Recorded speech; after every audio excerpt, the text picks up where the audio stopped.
Good morning, everyone. I hope you all having a pleasant day. Today, I would like to talk about my PhD work, which is the role of various physiotherapy modalities in the treatment of pelvic pain syndromes.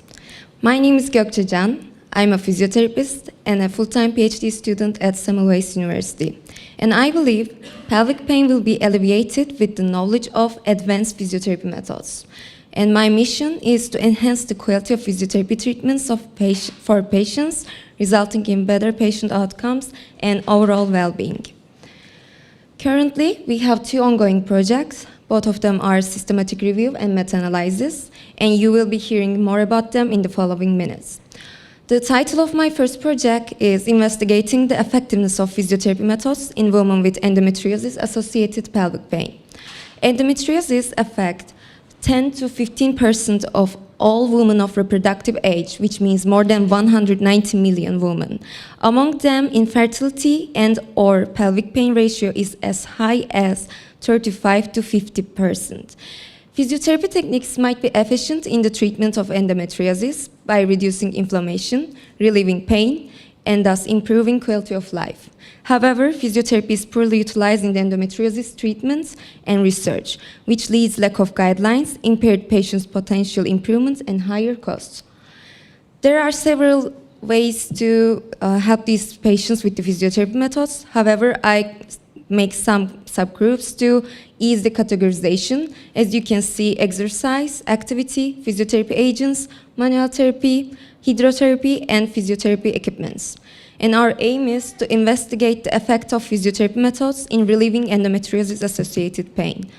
Our clinical question: are physiotherapeutic intervention effective in improving pelvic pain in patients with endometriosis? Our population is women with endometriosis-associated pelvic pain with the intervention of physiotherapy techniques compared to non-physiotherapy methods, and our outcome is pelvic pain reduction with the different measurement scales. Our hypothesis is physiotherapy techniques have the same or superior effectiveness compared to non-physiotherapy methods in the treatment of pelvic pain. And our implication is to apply the most effective physiotherapeutic approach in reducing endometriosis-associated pain. We conduct our systematic search in 3 major databases, and we use 2 domains as our population and intervention. As a result, we ended up almost 10,000 citations, and we found 15 eligible full texts. And we have only one outcome parameter, which is the pelvic pain reduction. We are waiting for our final results. However, we got our preliminary results, and I want to show some of them with you. However, still, they are the preliminary results, and there might be some change due to our tries to retrieve more studies. If you can check the figure 1, you will see before and after effect of physiotherapy techniques compared to control in pelvic pain reduction within follow-up shorter than 12 weeks. Unfortunately, endometriosis patients experience a lot of pain. However, physiotherapy techniques might be helpful for them. And in this first plot, we investigated women with endometriosis-associated pelvic pain in the intervention of physiotherapy techniques compared to non-physiotherapy methods in the pelvic pain reduction. And there are 3 subgroups of intervention in this first plot, which are exercise, physiotherapy agents, and manual therapy. And our sample size is small with overall 403 patients, and the heterogeneity is high due to including different interventions as well as the different study designs. However, we want to use the mean difference for the results, and it's due to using these pain measurement scales for the analyzing patients. And in the generally, it's 1.70 of the mean difference with the p-value smaller than 0.05. And if we continue more, you will see the figure 2. Before and after effect of physiotherapy techniques compared to control in pelvic pain reduction within follow-up longer than 12 weeks. The PICO remains the same. However, we changed the intervention subgroups. Now you will see manual therapy and exercise. Our sample size is small again, and heterogeneity is high due to same reasons. However, in this time, the general mean difference is 1.87, which means a clinically significant result if we look at the 0 to 10 pain measurement scales. It means averagely 2 points of difference. We may not tell that this is enough power to improve it statistically. However, I thought that you might wonder, like, only 2 points of decrease, and what's the importance as a healthy people? However, I want you to emphasize for a second, and if you could check the scale just down below the force plot, you will see the 0 to 10 point measurement mechanism. And just imagine that you're a patient with severe pain, let's say 7 to 8, and then imagine these 2 points of decrease, then your pain categorized will be changed to severe to moderate, and it will increase your quality of life, reduce your pain, and thus it will increase your smiles on your faces, just like this picture. And our study comes forward by including only studies, recognized physiotherapy techniques, having an optimal outcomes for clinical practice and treatment enhancement, filling the gap in the literature regarding endometriosis-related pain, and mostly including RCTs. However, there are some limitations as including different interventions, different study designs, and small sample size. We are still working on this project. Yesterday, we finalized our ROB's analysis, and we started on grade measurements. And after talking briefly about my first project, I would like to draw your attention to my second project, investigating the effectiveness of physiotherapy methods in women with menstruation pain. Menstrual pain, dysmenorrhea, affects 50 to 90% of women worldwide. Among them, 29% experience severe pain, and this pain heavily impacts their quality of life, productivity, and focusing ability, and reporting absence from work ratio. If you could check the figure 3, you will see 68 of the participants report absence from work or school due to their pain for about 1 to 5 days. Usual care mostly focused on pharmacotherapy with the prescription of NSAIDs. However, these medicines have some side effects from headache to cardiovascular diseases, and they have some contraindications such as kidney diseases, stomach ulcers, and they cost between $12 to $125 per month.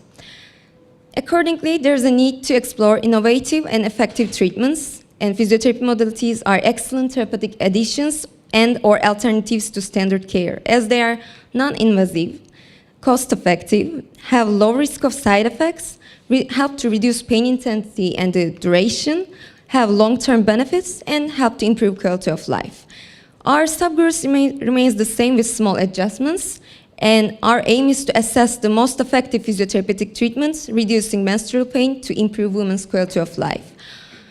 And regarding this aim, we wonder, do different physiotherapeutic approaches have diverse efficacy in relieving menstruation pain?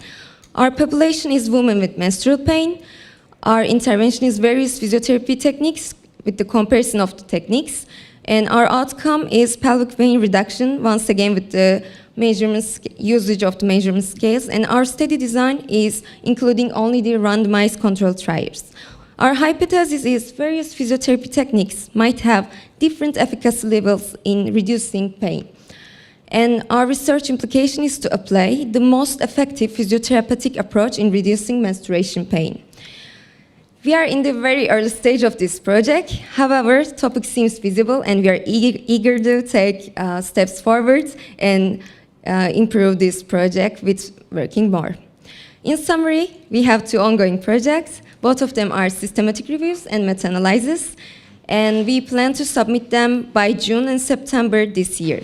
Before ending my presentation, I would like to leave you with an inspiring quote from Arthur C. Clarke. The only way to discover the limits of the possible is to go beyond them into the impossible. Thank you for your attention and your time.